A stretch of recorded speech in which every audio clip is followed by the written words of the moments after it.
John, no, you're not going to get sick if you drink Corona draft beer, okay? Trust me on this. You've had lots of experience with that, I gather. Well, in regards to getting sick, no, because you don't get sick from drinking beer. Anyways, John, hello, everybody. Sorry, it's just, science and sickness.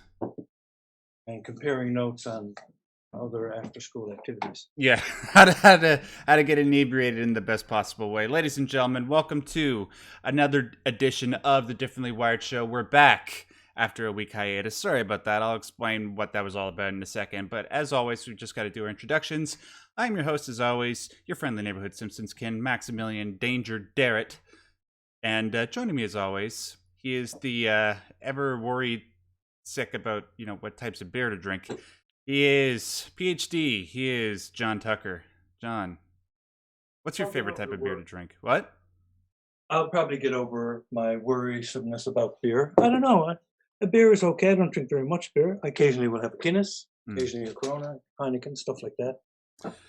Yeah, I don't actually happen to drink.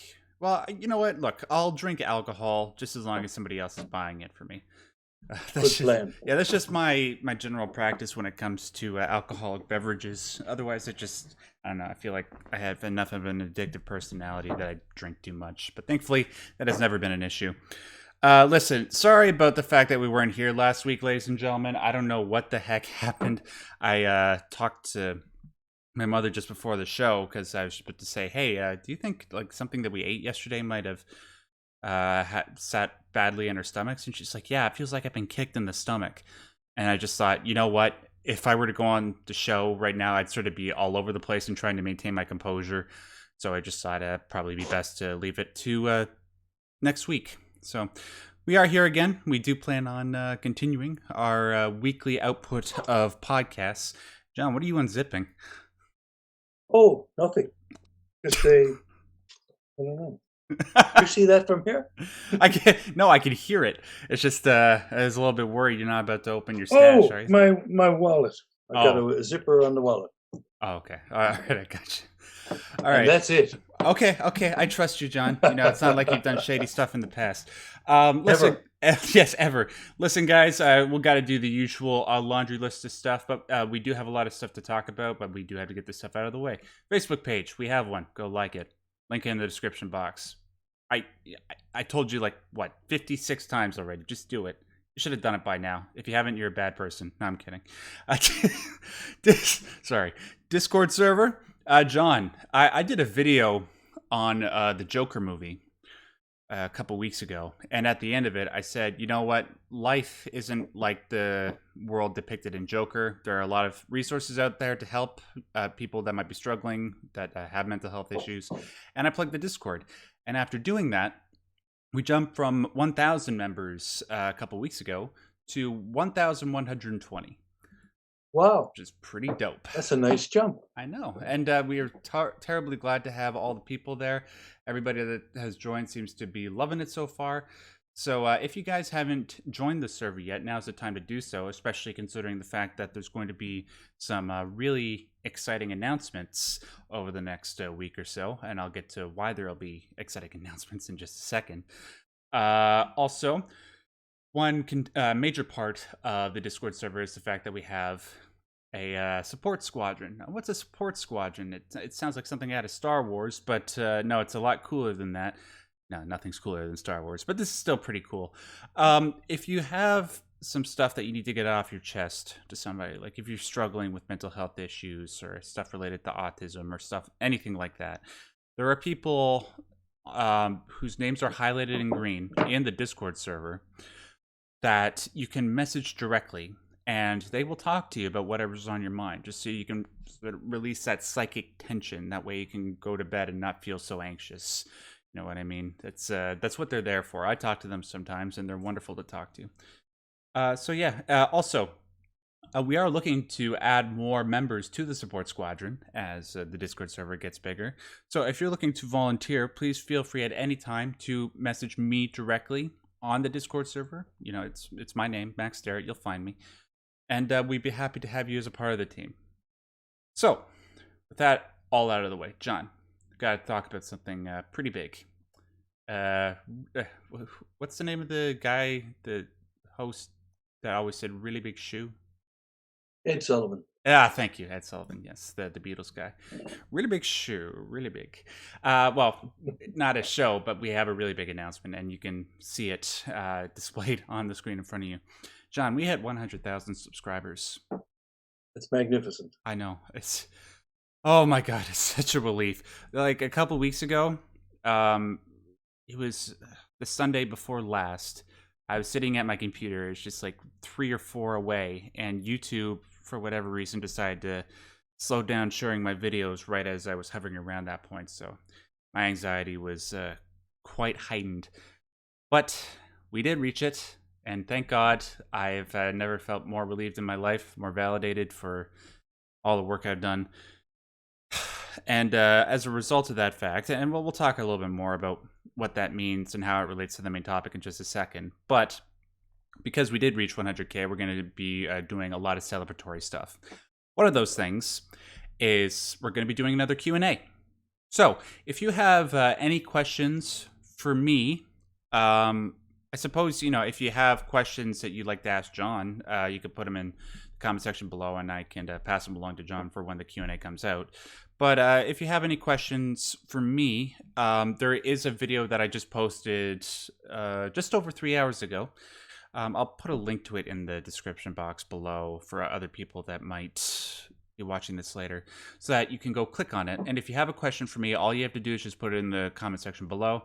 I'll stop taking questions after a week has gone by, so you have plenty of time to think about whatever it is you want to ask me. So, and then we'll do that Q&A video a little bit later, maybe in a couple weeks from now. And also, another celebration that I'm doing, me and a few friends are going to be doing a speed run on Legendary, that's the hardest difficulty, of Halo Reach tomorrow at 7 p.m. Eastern Standard Time. It's going to be a lot of fun. So if you want to just hang out and, share memes, tell me how much of a badass I am, I always appreciate that. Just feel free to tune in tomorrow at 7 p.m. Eastern Standard Time.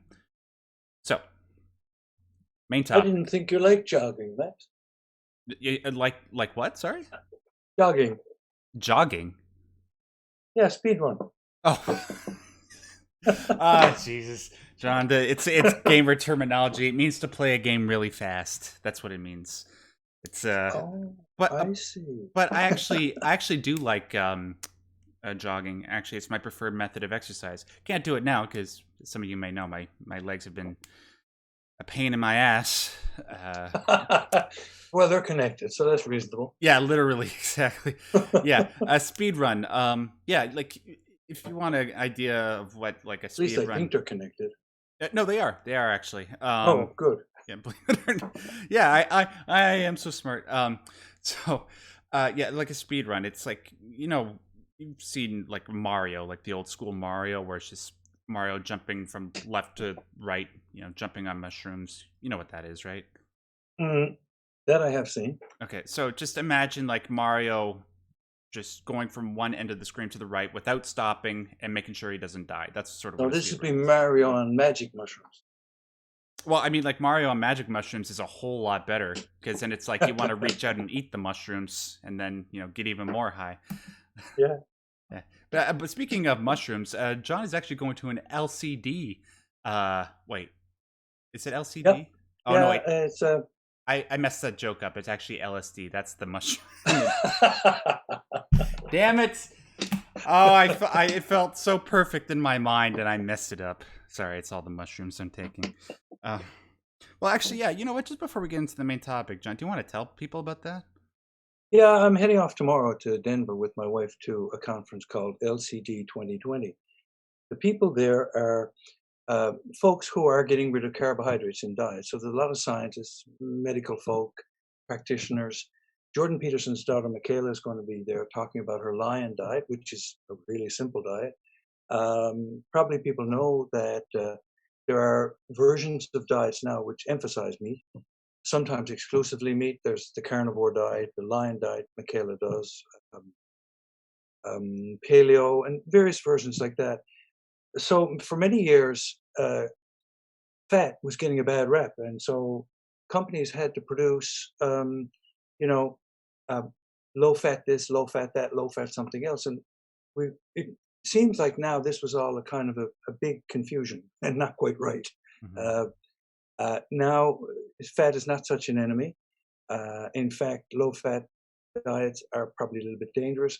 High carb diets are definitely dangerous. Mm. So if people fill up on fast food, they can make themselves, quite sick very quickly, or sick a little bit, a lot, a long time. I'm thinking what I'm going there to find out is what this stuff has to do with differently wired folk. Mm. So I'm hoping to be able to come back and report online that I found out that this guy has this diet and he found this out, and here's the science that says you should do more of this or more of that.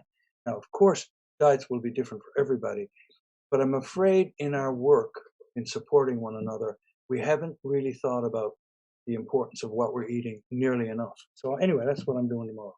Awesome. And yeah, you're absolutely right about the fats thing. There are healthy fats. There are obviously Yeah. the bad fats, but as long as you uh, make sure that the fats that you're eating come from like healthy protein, steak, chicken, that sort of thing, without like too many spices, you can actually integrate it quite well into your diet and boost your energy levels quite a bit. But yeah, like John said, he will report back about that next week. Could be some interesting information for you guys, and definitely for people like me who's been trying to diet a little bit as of late.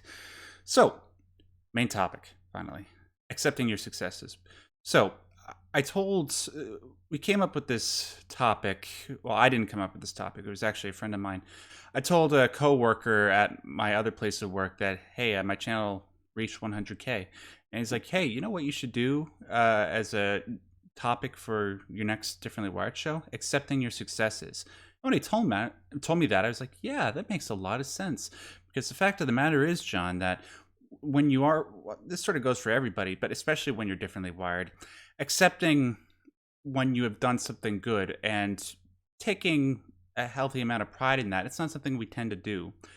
Mm. Why do you think that is exactly? Well, I think I think it's a learned response. That's my first guess.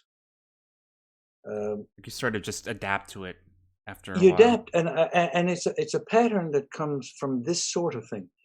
When you're differently wired, and I've said this a few times, I think you are treated differently. Not often very well. Sometimes people who should be kind and supportive are critical and judgmental, and they teach you to be critical and judgmental of yourself. So, for instance, you might get well, I did have a case where, somebody said to me that I would get 95 in the exam, and my mother would say, "Well, what happened to the 5 marks?" So, that's crushing and actually really stupid, Yeah. because if the person's relative parent, mom, says, "Well done," the kid goes back with confidence and might be encouraged to try harder. So, I don't know. It seems like you learn it because you're taught to how would you say, judge yourself harshly. And you're in an environment of having done that from a very early age. You reach for something you're not supposed to reach for, smack on the fingers. You do this, it's wrong. You do that, it's wrong. You blurt out stuff, and we'll talk. I think there's a mailbag question that has to do with impulsive talking. Lots of differently wired folk have trouble knowing when to jump into a conversation, when to jump out, when to Mm. wait, how to pause. This is kind, and so you learn to be in your conversations. You learn to be kind of tentative, and I'm not sure. And who will I ask to go to the dance? I don't know. Maybe I'll skip the dance. Uh, will I go out and do something? Well, I don't know. Maybe I don't know what. So you've kind of learned to be hard on yourself. Not everyone is, of course, and you can learn and get over it in time. But typically, what will happen is you focus your attention on failure, not on success. So when a success comes by, a fabulous success, it's no big deal. Oh yeah, well that's pretty good. I probably could have done better. Maybe I could have got 100,000 K a bit earlier. How come it took me so long? You can, if you want, you can look at it as well. Hey, that's not the most people. There could be. I mean, there's people with millions. Or how come I'm not getting $1 a week from everybody. I don't know. You could think of all kinds of ways to look at it which don't feel good because that's what you learned. Hmm. Yeah, I suppose because you have learned it, and that behavior, like that, uh, that familiarity with misery. Misery seems like a too harsh a word for what I'm saying, but you guys get the point.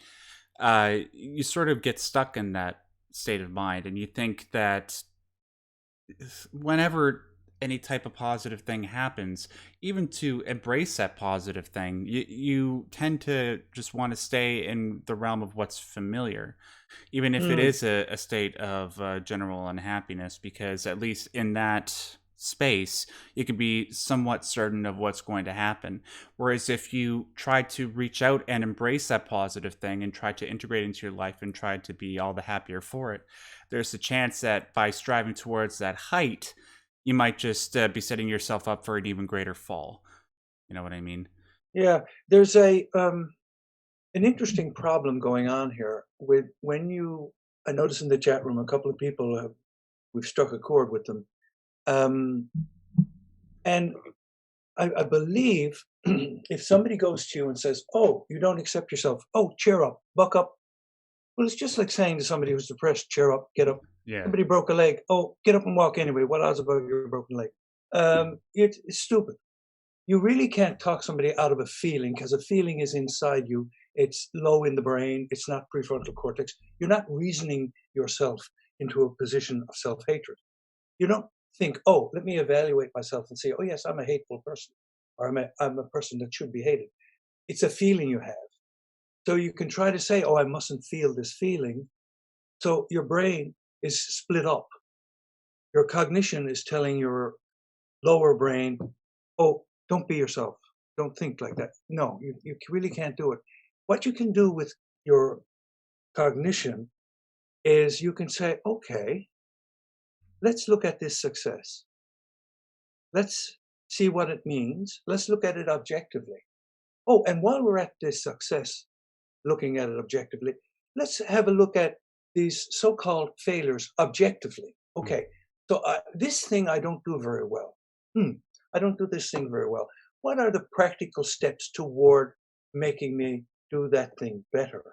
Instead of moaning or feeling bad or hating yourself or gritting your teeth about it, at some point you can step back from that emotional engagement and say, okay, I think I need to make change here. Okay, it's really difficult. Okay, we'll make it smaller. Okay, still difficult. Okay, need a friend. Okay, get a friend. So, in other words, you can kind of make a student-like approach, a researcher-like approach out of the victories and the non-victories. So you kind of lift it slowly away from the realm of pain or Mm. feeling. So it's instead of just hitting yourself on the head and say "buck up," be appreciative. I don't think that's going to work. You're going to resist it. In fact, if you say, "Oh, I must be more cheerful," part of you will say, "No, I won't." Just you'll get this dynamic tug of war going in your head. And you're But I especially think.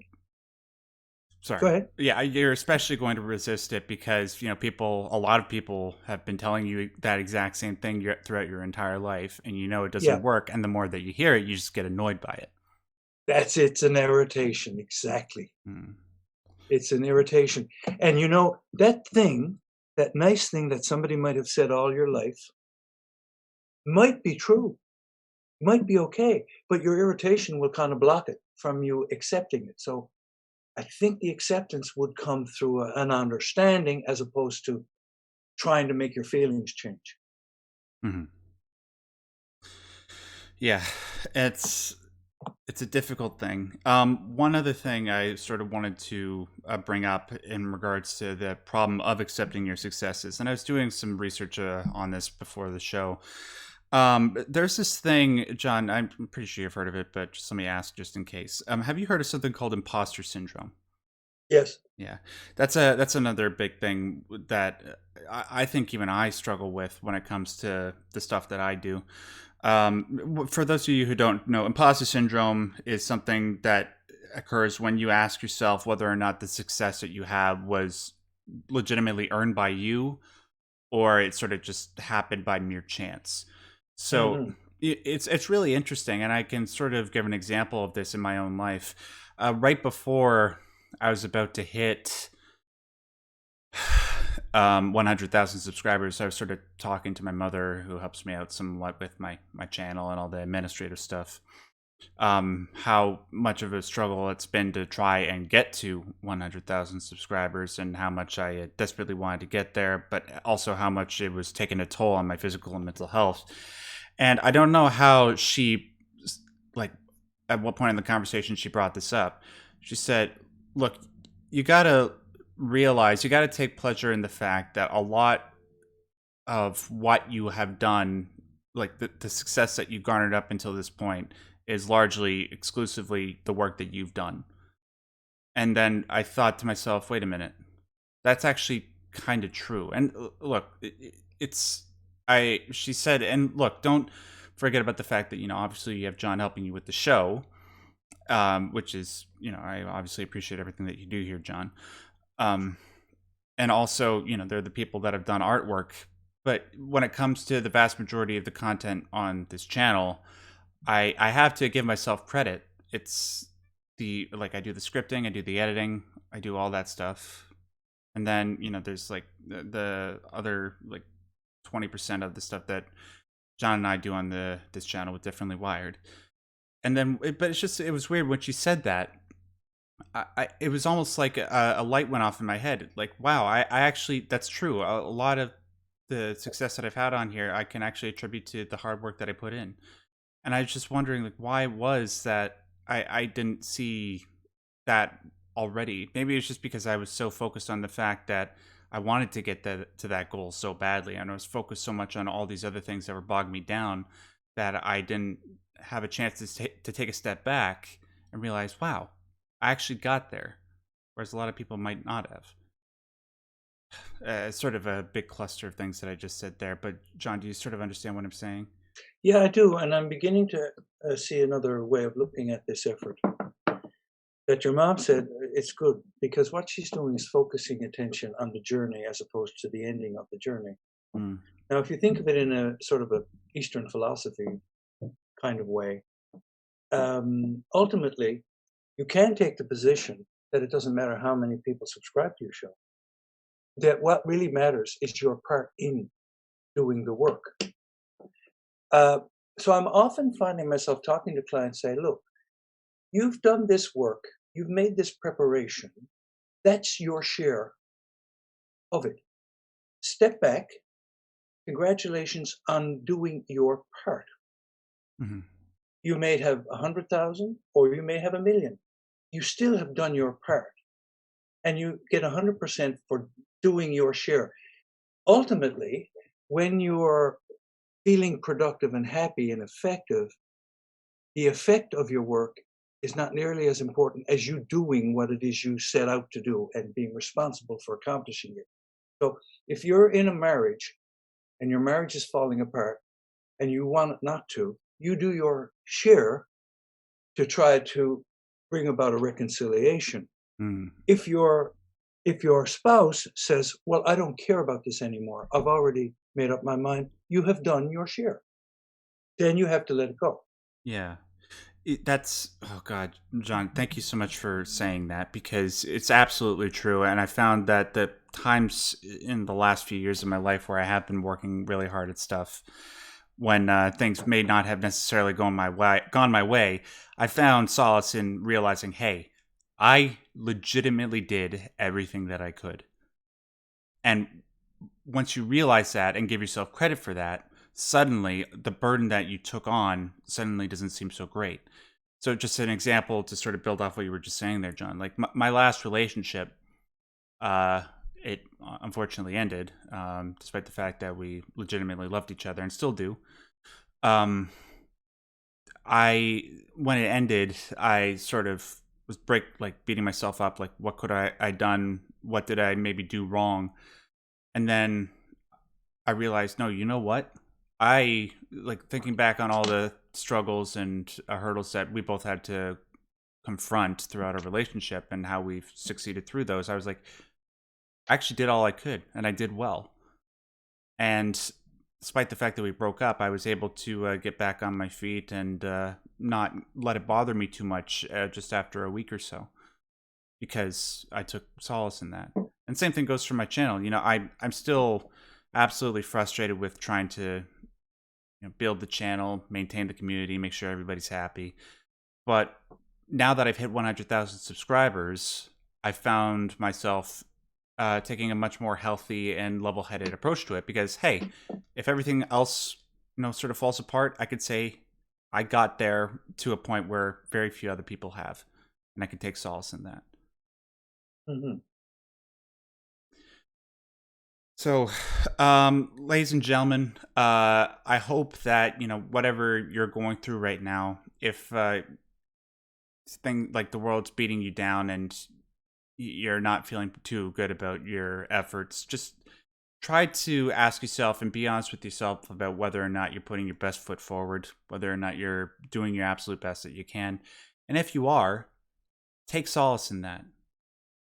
Because when I've done it, it's worked best for me, and I'd like to know if it works well for you guys Well, too. there's a corollary to that too. There are times when you look back and you say, "Oh, I didn't do my best." You have to forgive yourself for that somehow. Find it a way. Say, "Well, I'm not going to focus my attention on giving this much effort, and I should have given that much." It's Yeah. kind of more balanced, Sorry. more Excuse me. gentle. Yeah, absolutely. Sometimes, you might be unconscious of the fact initially that you didn't actually do your best. But then once you become conscious of the fact, yeah, forgive yourself and then try better next time. Sure. And then, if you don't, then hopefully, not hopefully, but, the natural fact of the matter is that the guilt will probably grow and you'll be even more motivated from that to actually get the work done. But you'll get there a whole lot faster if you're conscious of what you're doing. Just addressing the chat really quickly. Devin S asks, "What did you think of Onward?" I haven't seen Onward yet, dude. Does it have much to do with differently wired topics? And if it does, just let me know. I'd be happy to go and see it, just for the sake of talking about it on the show. So about half an hour into the show right now. We do have some mailbag, but before we do that, I just wanted to ask the people that are watching. Ooh, my goodness. Nick Nicholson Wow. just sent in 20, what is that, euros? Euros. Wow. Yeah. Nick Nicholson, you are the man. And he just sends, like, I don't know, like confetti going out of a horn. That's obviously in celebration of the fact that we hit 100K. Nick, you are the man. You're one of my best fans ever. I love you. You're at all the movie nights. I can't thank you enough for that generous donation. Sort of just gave me a little bit of a heart attack there when I saw it pop up in the chat.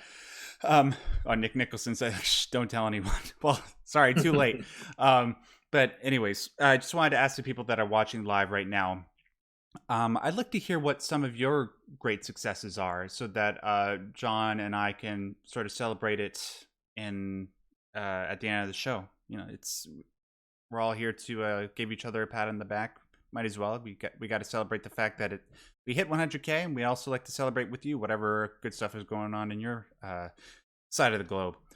So let me just where are we at right now? Oh yeah, so mailbag, ladies and gentlemen. So we do have a mailbag segment on the Differently Wired show. When we do have mailbag, we like to save some time towards the mid to end part of the show, where we go into the mailbag, see what questions or stories you guys have sent us, and read what you sent us on the air. So if at any time you guys want to submit something for John and I to discuss, you can do it this way. Just send it to this email address that you see on screen right now.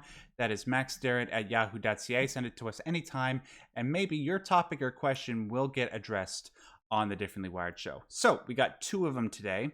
And one thing I've been trying lately is to try and react in real time to the emails instead of actually reading them. John reads them beforehand just in case I sort of get off track. But I don't, so I can provide that legitimate positive or negative reaction live on the show. Just makes things more interesting, more natural. So, first one comes to us from Anonymous. And Anonymous writes, "Greetings, Max and John. Greetings, Anonymous. I have been watching your recorded..." I'm sorry. I've been watching your recorded podcast and other videos that dive into the realm of psychology. I must state my appreciation to see how much effort you both utilize, both skills and life experiences, but most importantly, understanding. Well, thank you very much for that, dude. We do try our best. To help people understand themselves, environment, and creating a space for people who may be different but very gifted, experiencing the harshness of reality. I see it takes much dedication to continue doing what you both do, so please do not stop. Well, John, we don't intend to stop anytime soon, right? Nope. Nope, we're here. Yep, we're here for the long haul. I guess you both can call me. He did put this in the email, so it's okay. He doesn't mind us calling us Al, or calling him Al. You can call us Al. Paul Simon reference. I guess you both can call me Al for now. For about 5 years, I have been utilizing as much of my life experiences, skills, and understanding from when I started all up into this point and don't plan on stopping. My way of helping was simply being the listening ear to someone and telling them what they need to know instead of what they want to hear. Throughout the years, hearing people tell me devastating things of what happened in their lives, many times I was placed in moments when the person must not hear a simple, "I'm sorry for your loss," or "I'm sorry for what you're going through, but things will get better" cliche. However, as much as much sad people came happy people, sometimes advices from retired CEOs who work just to stay active, or some who seem optimistic but don't know what you're going to hear from the person as time goes on. Overall, witnessing so much emotions behind the words and eyes of all of these people is very impacting for my self-development. And just to point out, this is no profession at all, it's just something I do, but I'm always told to become a therapist by those closest to me. Well, it seems like you'd have a knack for it. Lastly, I do not know if you two faced challenges from people while doing what you both do on this channel. Sorry, I don't understand that sentence. Oh, yeah, I do. I do not know if Max and John face challenges from people while doing what you both do on this channel. Oh, We have, yeah. Have go we ahead. had challenging situations, say? I think that's what he means. Okay. Well, we'll address that in a second. But I must admit, you both, I think, have been far more successful than I have because you have platforms for people. While I, on the other hand, did this face to face with no use of the internet. Not forget to mention less risky. I've gone through many failures and misunderstandings due to mostly outside influences that only care for lust, egos, reputations, and terrible gossip. It is indeed a struggle mentally and emotionally, but I'm used to it. I am introducing myself because I find myself similar to many people on this channel. I believe it is very important to find a place to belong, much less of a place of similar interest. I'm a fan of Silent Hill from 1 to 4, and if it is not too much trouble for you both, I would love to ask questions about, well, mostly anything intellectual, psychological, and etc. Cheers. Sincerely, Al or Anonymous. Well, first of all, thank you for that, Anonymous. And if you want to send in questions about Silent Hill at any time, I'd be happy to address them. I can't promise you we'll address them on the show because John doesn't know much about Silent Hill. But I'd be Less happy. than nothing. Yeah, less than nothing. Yes, the Silent Hill is a place where you can find a hill and the general surrounding. And be silent, right? That's Yeah. a good idea. Yeah, it's relatively quiet, kind of tepid. So I don't know. Found my thrill on Silent Hill. Who does that song? That's Domino, Blueberry Hill. Thank you very much. Speaking of Bats Domino, you were just talking there, Anonymous, about I'll just call you Al, why not? About how you help people without a platform and the struggles that have come along with that. Look, there are people every day in popular media that have come from nothing to widespread notoriety just by being decent people. There's this one guy that I'm a huge fan of. His name is Daryl Davis. He's a blues musician who does play stuff like Fats Domino and Jerry Lewis. Yeah, the guy who did Great Balls of Fire. He's that type of blues musician, pianist. And but that's not actually what he's most known for, even though that's his training. He is actually most known for his generally kind and understanding demeanor, and he's used that to actually gain notoriety by converting people away from the Ku Klux Klan. He's a black guy, and he's actually, he grew up in areas where the Ku Klux Klan was quite prevalent, and he's garnered to he's taken hundreds of ropes from people within that organization just by being a decent person, listening to them, and responding to them with logic and reason, and it's quite fascinating. So please don't feel discouraged at all ever by what you're doing. It sounds like people really appreciate uh, you know, the level of understanding and kindness that you have, because the fact of the matter is, it is quite rare. So please keep using your talents. John, Yeah. yeah. Yeah. Okay. I'll jump in. Al, it seems like people around you observe something about you that you're not quite accepting. It actually does seem to come kind of in line with the theme of this show, accepting your successes.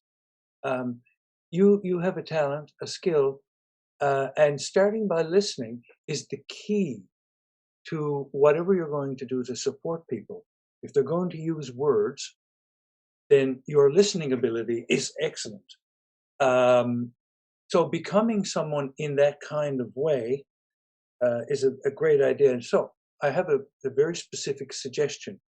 You can go online and look up Psychology Today therapists. And it is one of the most robust sites I have ever seen for finding people in the helping industry. On the left-hand side of the navigation thing is all the kinds of therapies that there are and more besides, and all the kinds of therapeutic techniques that you could imagine. There are thousands of options there. Plus, you can go online and look at people's biography and hear a description of what they do. Hmm. And if you just play around and explore that, you might get a very solid sense of, oh, I would like to do this kind of therapy. That sounds interesting. Today, actually, um, a friend of my wife's is looking for somebody, and I made that suggestion, and I looked and I saw people who do art therapy, movement therapy, yoga and therapy, CBT, DBT, and the kitchen sink, whatever. But it's a really good way to explore the field just using your curiosity. Not saying I'm going to be this, but you may actually strike a couple of ideas that are post challenge. So that sounds just right for me. Because what you have written there is all of our therapists and coaches and so on best guess at what summarizes what we do. So you're getting a, a one or two paragraph elevator speech type overview of what's going on in our practice and our intent. Hmm. Yeah, John's actually right. You guys know me for a lot of the Jungian stuff that I do. I've been on Psychology Today, and if you've actually ever wanted to be analyzed from a Jungian point of view, there are people that actually specialize in that sort of thing, and you can find them on Hmm. Psychology Today. Or if just looking for a general therapist, psychiatrist, psychologist, all that good stuff, or even like less traditional methods, like John said, you can find them there.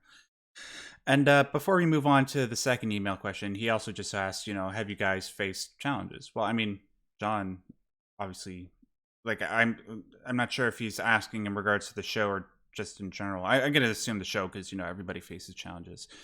Yeah, um, sometimes there've been technical difficulties. Especially when John and I were just starting the show, trying to figure out whether we should use Discord or Skype or just to get things working you know, getting oh man, some of the times in the past when we tried to get people to come on the show and get all the Discord stuff working was a real pain. And also, sometimes people bring up some really difficult subjects like mailbag and stuff like that, or when we had the call-in show, it could be difficult The knowing how way to we respond. work, though, there's a different kind of thing going on. Um, uh, there's not an awful lot of competition between us and the people who watch the show or come to me for any support or help. If they want to talk to me, it's because they see some sense that I might be able to help them. If they interview me and they don't like my looks or my accent or blah blah whatever, they don't come back. So I don't usually face a lot of challenge with competition. Some forms of helpers do because of the style. Some of them have a challenging style deliberately. They'll try to knock you out of your sense of comfort. So that can be unnerving, but it might be just a thing, or it can be destructive. It depends on who you are. But I find my work very actually pleasant. And in my show, uh, yes, technology challenges, but we're not getting people calling us names in the chat room. At Yeah. least so far we're not, right? Yeah. Or whatever. John only does that to me like before and after we do the Oh yeah, show. absolutely. You got to keep a balance somewhere, right? Yeah. You can't have light without darkness, and John No, no, just that's right. Yeah. he beats me up after the show. No, like, but yeah, for the most part, yeah. Other than that sort of stuff, it's always been an absolute pleasure doing the show. I suppose if there is any struggle, it's just the fact that John has to deal with my dumbass. But anyways, let's just move on to the next email question, and this one comes to us from another person who is anonymous. So I just figured it'd be appropriate to name him Anonymous 2, because I'm so smart. Dear Max and John, I was curious how someone might link up with the job coach, and how would you vet them if and when you find someone?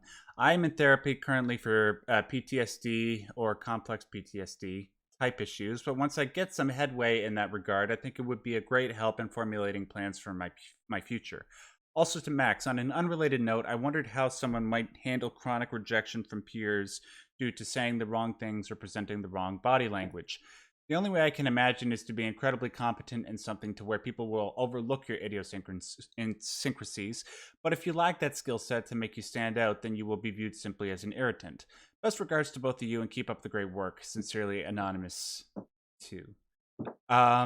Yeah, well, John, obviously that first part of the question is directed to you. I'll take the second part in a second. Okay, a very short answer is page 310 of Appendix D of What Color is Your Parachute 2019, for example, but any edition of What Color is Your Parachute has it as an appendix, which they call a sampler list of coaches. So actually locating coaches you can do in a book. You don't have to even go online. You can go to Barnes and Noble or some bookstore or other, flick through the back pages, and you'll see. I'm looking at the 2019 version, saying if you're in Alabama, I see there's 3 coaches listed in Madison, Birmingham, and Birmingham. Okay, so if any of that works, you can look at their website. Now, the more important question is, how do you vet them if and when you find someone? Well, 2 ways. One is you should ask another person who's been there. I wouldn't pay, I'm going to get hate mail for this, I know, but I wouldn't pay any attention to testimonials that the coaches publish on their site, because they're going to cherry pick the best ones. They're not going to be, they're not going to show you one where their Aunt Sally was going to drive them out of a town on a rail. They're going to hide that one away. So you won't get a clear answer on their website, but you will get a clear answer if someone has been there. If nobody has been there, or even if they have been there, the second thing is you interview them on the phone. And you don't have to pay attention to the credentials as much as you have to do to the feeling that they will listen to you. And you will have some sense of empathy growing out of what they say. You just ask them, and that's it. Because what actually matters in this kind of work is if you can get along, if you can hear one another, if you can work together well. So it's pretty simple that way. Great. Thank you for addressing that part and I'll address the second part, Anonymous 2. So in regards to chronic rejection, the unfortunate fact of the matter is, I'll give you some advice, and it's advice that has worked well for me, but just the first thing you got to understand right off the bat is that not everybody's going to like you. I mean, it's obvious piece of information, but sometimes we have to repeat it to ourselves. There's going to be sometimes where no matter what efforts you put forward, people aren't going to accept you, and in those times you just have to move on to the next person. But a couple pieces of advice that I found have worked best for me when it comes to alleviating constant rejection is that instead of having to take all of the burden of socialization onto yourself, or socializing rather, what you can do, it's a lot easier for people who are differently wired in on the autism spectrum, is just to listen. people appreciate people who are good listeners and do so Mhm. with a kind and generous and empathetic intent. I do that all the time. It's what I do on the show. And if you can sort of, because when you're doing that, you're not looking, you're not so much worried about body language. You're figuring out what's the best possible way that I can respond to this person. You can just do that with your ears. You don't have to worry about moving around too much or gesticulating. And if you give good responses back in return, and you do so with a polite, calm, kind disposition, then people are being going to be a whole lot more willing to accept you. And if people inquire like, "Hey, why aren't you looking at me in the eye?" and they do it in an inquisitive way and not an antagonistic way, just be slightly assertive and say, "Hey, I can't do anything about it, man. It's just something that I was born with, but I'm more than happy to listen to what you're saying. I find what you're saying very interesting."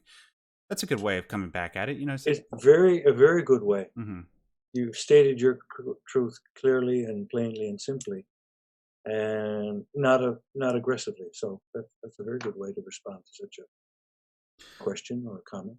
Yeah, and once you sometimes if you are assertive in that way and say, "Hey, man, I can't do anything about it," but if you just accept that I'm telling you the truth about that, I'm more than happy to listen to anything you say. I find that what you're saying is very interesting.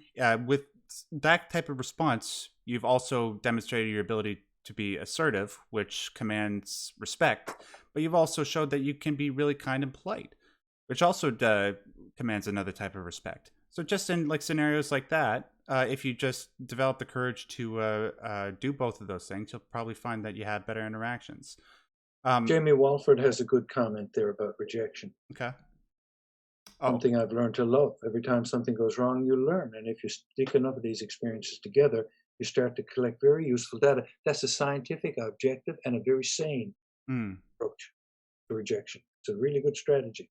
yeah, It may take a while to get into it, but once you do it, you say, "Oh, that's okay. Look at this signal I've got. Oh, I see. I'll attack that and I'll do it. I'll make this change." yeah, Excellent yeah. stuff. That's absolutely one way you can approach it. Like view it as like an experiment instead of Yeah. trying Yeah. to focus so much on the emotional uh, aspect of rejection. Yes. Let's see. Just before, I know you have to go in less than a minute, John. Less than a minute. I just want to take a look at what some of the people have been saying. Gam Wolfer says, "I really love what's being said. It's been a rough few months, but I'm clawing my way out. Thank you." Well, thank you, Gam. That's wonderful. Devin S says, "My success is graduating from college and creating an anthology series involving kids and teens." Cool. Wow. You want to send that to us, Devin? We'd love to present it on the show. Flack says, "I'm now the first ever undergraduate researcher to have ever come out of my community college, and I moved out of my tyrannical father's house, 9 years living there around 4 months ago." That's awesome, dude. That's Congratulations. quite that's quite a milestone. Yeah. That's fantastic. Can you can you maybe tell us what it is that you're researching before we end the show in case you're still here? Anyways, John, you'd have to leave now. Yeah. I have to head off. So good night, everybody. All right. Talk to Have you a next great week, week. John. Bye. All right, bye-bye. Yeah, so I'll just finish off the show here, guys. I think it was Athena in the chat that asked if there's an after show. There is always an after show for the Differently Wired show. So if you guys are supporting me on Subscribestar, here, I'll talk about that really quickly. Let me bring that up. Yeah, so in case you guys don't know what Subscribestar is, it's like Patreon. It's a place where you can go to support your favorite creators on YouTube or, I don't know, where other people broadcast, Instagram, Facebook, I don't know, Black Planet. No, I'm kidding. Yeah, if you go to Subscribestar, you can find different tiers of rewards for how much you donate. So, for example, if you donate as little as $1 a month to my Subscribestar campaign, you can get full access to the audio archives of the Differently Wired show. It's a pretty good deal because the public version that we have right now isn't actually up to date. Or if you donate $5 a month, you can get 1 day early access to my videos. That's another thing you can do. But in respect to the most important thing at the moment, which is the after show, if you donate $2 a month to my Subscribestar campaign, you can get access to the after show. And the after show is just me hanging out with you guys after the show is done in the Discord server, and you guys can talk to me directly, talk about whatever's on your mind. Maybe if you're having some trouble at the moment in regards to like a differently wired issue, or if you just want to talk about video games. We hang out for an hour after the show is done. So I'm just going to take a quick overview of the chat just to make sure I haven't missed anything. Before we finish, I see there are 50 of you watching right now. Thank you so much to those who are watching live. Before you guys go, make sure you hit that like button, because when you do, it tells the YouTube algorithm that the content that you are watching is worth watching. It'll pass it around into other people's recommended feeds, and who knows, maybe there might be somebody out there that is struggling with mental health or autism-related issues, and this video could come to them at a time when they most need it, or other videos in the differently wired archives. So please make sure you hit that like button. It really helps us out a lot. Stranded says, hey, I'm Maxie. Hey, Stranded. Black Tiger says, congrats on 100K. Well done. Now on to 1 million. Yeah, I wish. Hey, Black Tiger, is that who I think it is? Just feel free to message me in Discord. I'm not sure. But anyways, thank you guys so much for joining. We will be back here again next Wednesday. And one last thing before I go. As I said, we did hit 100,000 subscribers, and there are going to be more celebrations as a result of that. And if you guys want to be privy as to what some of the benefits of the celebration are going to be, make sure you join the Discord server and pay attention to the server updates. Tomorrow, there's going to be something really, really special happening. I'm going to be announcing something tomorrow at 4:00 p.m. Eastern Standard Time. And let me just say, if you're a Minecraft fan, you'll definitely want to be paying attention to the server updates channel. So make sure you join if you haven't already, especially if you are a Minecraft fan, and you will find out what that special announcement is tomorrow. Until then, and until next week when we do this again, I just want to remind all of you beautiful people to stay yellow.